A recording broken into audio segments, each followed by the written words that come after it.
Hey guys, here is another question.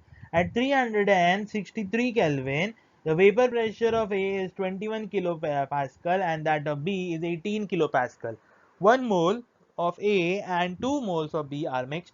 Assuming that this solution is ideal, then the vapor pressure of the mixture is.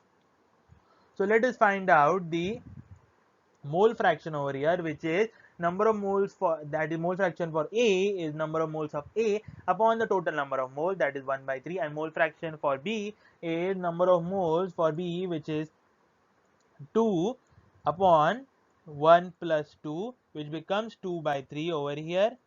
Now this is mole fraction for B. Okay, and once we have that, we know that the vapor pressure of A is 21 kilopascals and vapor pressure of B is 18 kilopascals, and we know the total pressure can be found out by multiplying the mole fraction with the corresponding vapor pressure.